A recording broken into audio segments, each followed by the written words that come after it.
Tady manželé Kramarčíkovi a ti nám přinášejí tymolinový úsměv. Dobré ráno. Dobré ráno. Tak si říkám, když vám teď nabídnu například kávu, jestli si ji dáte, poněvadž to barví zuby. No tak já kávu nepiju, možná manžel, ale myslím si, že dneska jsou možnosti, jak vyčistit jakýmkoliv způsobem vlastně tyhle ty pigmentace. A čaj si dáte? Taky barví zuby, ale taky se dá vyčistit. A dáte si ho? Dám si ho. A vy? Taky. Tak já vám dali. Tak, vy jste nám přišli představit metodu, která dělá zubní výplně, které nám zůstanou na celý život. Je to tak, říkám to laicky asi, ale když tak já si s dovolením vezmu tady tuhletu čelist do ruky, abychom věděli, o co jde. Tak, paní doktorko, popište. Jedná se spíš o zubní korunky, Aha. které vlastně jsou tak specifické a tak dokonalé, že uzavírají dokonale zubní štěrbinu, která se vytváří u klasických korunek. Takže korunka de facto podle průzkumů současných 10letá nemá žádný kaz, v okolí zubu bývá intaktní. Pokud si ten člověk aspoň tak jako trošku dodržuje tu hygienu, tak je prakticky věčná, protože je to porcelán, je to žvicová korunka, která je tvrdá tak jako vlastně váš zub a zcela přechází plynulé na ten schůdek, takže nevznikají retenční místa pro udržení plaku, jídla, nějakých bakterií.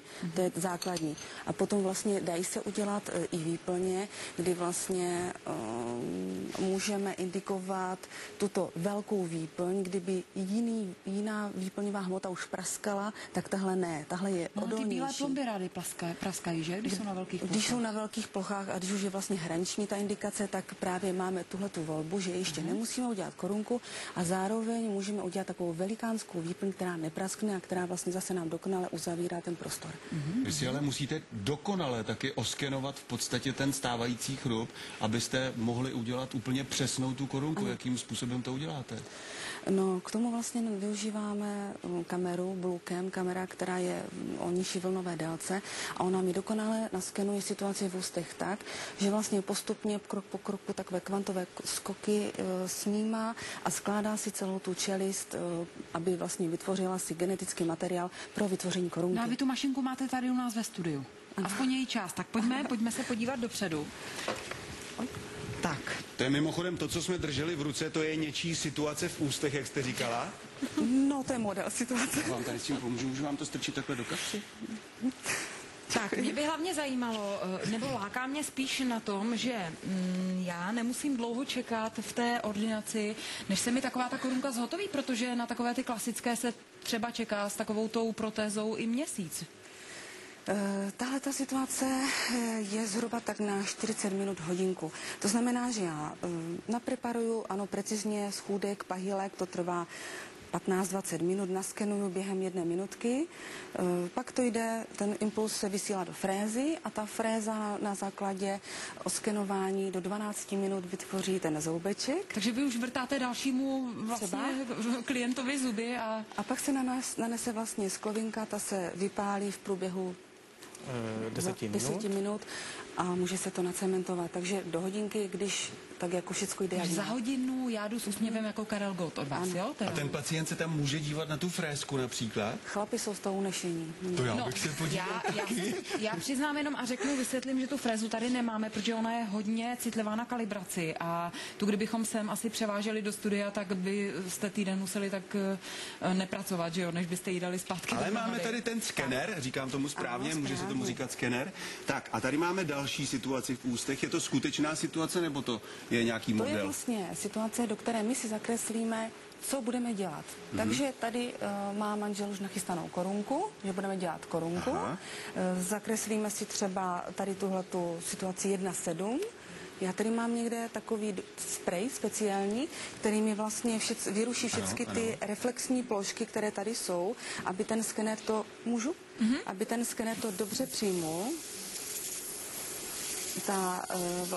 Tahleta látka je zcela bez nějakých problémů, je inertní, dá se opláchnout vodou, pacientu není ubližná, takhle jsem myslela. Takže pacient si vypláchne, už není modrý. Takhle. Tak si to nastavíme. Vlastně pacient má čelist, já tam musím trošičku vidět. No a už nám to skenuje. No, takže jednotlivé kroky. No to je nádhera. To je, panečku, Paní doktorko, udělátko. pro jaké indikace je tady toto vhodné? Třeba i pro lidi s parodontózou, nebo existují Samozřejmě. nějaké Tam- skupiny, které by toto nemohly mít? Ne. A vy skenujete teď, v podstatě nám ukazujete tady vždycky korunku, co třeba takový můstek, na to se to dá taky použít. Dá se vlastně tak. Dobrý, jo. Dá se vlastně, teďka je to takový hit, kdy zhruba od prázdnin už jsou vyrobené speciální větší hranolky, které jsme si nechali tam na tom stole. To jsou ty menší, ze kterých se dělají jednotlivé korunky, které jsou různě vidím, že i propigmentované, odstín, probarvené, ano, chytnete. jsou vlastně jednobarevné, nebo i ano, to jsou vlastně na ty můstky, 3 až 4členné můstky jsme už schopni udělat. Taková kostka, kolik to je zubů tady tohleto? 4. 4 zuby, taková zuby. velká. A to už je přímo ten materiál? Ano, to jsou jednotlivé barvy, je to vlastně takový homogenní hranolek, který buď ještě můžeme u krčku dobarvit, anebo zvolíme přímo takzvané polychromní, 3barevné, 4barevné vlastně hranolky, které mají homogenní jádro, ano, tady to je hezky vidět, homogenní jádro. Dál vlastně se to postupuje jak u klasického zubu, že tam je zubovina, transparent a dá se posouvat vlastně v tom hranolku podle toho, jaký vy máte chrup. Někdo má více takový průzračný, takový transparentní, někdo více opákní, tak i podle toho se to tam všechno dá uregulovat. Kolik to stojí, paní doktorko? Kolik to stojí? No, Řádově. tady u nás na Moravě. Ano, U nás na Moravě je základní cena zhruba těch 4900 korun. za jeden zub. Za jeden zoubeček a potom ty polychromní jsou trošku drahší, takže to potom už tak i těch 5-6 tisíc Jak za dlouho ten to zoubeček. vydrží? No, vydrží to jako pořád, tam není co jako Aha, by se mělo takže stát. už to máme na pořád teda. Když si budete dobře čistit zobky a neskazí se to někde okolo, není problém, tam není. Paní doktorko, vy nám tady prosím ještě zůstaňte, manžela musíme propustit do práce, mnohokrát děkujeme. Paní doktorka bude na chatu, to znamená, kohokoliv z vás zajímá cokoliv ohledně této problematiky, určitě si napište, možná budete mít i jiné otázky. Někdo touží po tymolinovém úsměvu, o kterém jsme se teď bavili, a Daniel Landa touží, podívejte se sami po čem. A druhou gábinou, a to z toho důvodu, že tady to bude mnohem prozaičtější. Tak bude prozaičtější. Já sice mám teď uvádět raníček, ale já využiju toho, že tady mám paní zubařku vedle sebe, které můžete samozřejmě četovat na www.dobrerano.tv. Ale my každé ráno a každý večer, paní doktorko, se synem bojujeme, že prostě čistíme si zuby. On má pocit, že prostě během 10 vteřin je to vyčištěno. Takže 6:45. Jak dlouho by si děti měly teď čistit zoubky? No tak, kdyby to děti vydržely aspoň 3 minutky a neumývali umyvadlo a tak dále, bylo by to vynikající, protože potom opravdu si ty zobky kazí a pak se musí vrtat, což je nebaví No a to bychom nelíbí jim k se tomu jim to. museli možná pouštět tu Tak. pohádku, aby se zapomenuli. Takový krokodýl, ten musí mít zuby úplně běloučké. Manželé Kramarčíkovi a jejich zuby, tedy, pardon, to nejsou vaše zuby, ale něčí zuby. A my jsme slíbili, že se podíváme na to, jakým způsobem vznikají takové korunky. Jak se soustruží. Jak se soustruží, ano, nebo frézují vlastně. Ano, je to frézka. Přesně tak. Tak pojďme si zafrézovat. Takže jenom zhrneme, co jsme doteďka udělali. Takže v současné chvíli jsme si naskenovali situaci v ústech, počítač si to vlastně skoreloval, vložil do paměti a vytvořil si určitou genetickou simulaci té korunky. Takže jsme si vytvořili vlastně hranici preparace toho zoubku a teď on již sám nám... Pardon, hranice preparace, to je vnější plášť, jakoby. Ne, to je vlastně ten okraj, kde bude sahat ta korunka, tak aby to bylo dokonale přesné na ty mikroparametry a docházelo k těm spárám. Takže to přesně si určíme tou linií. Můžu ukázat tu korunku takhle na kameru, že bych ji jenom podržel? Tady? Tak a můžeš už možná... Ještě to najíždí. No. Tak.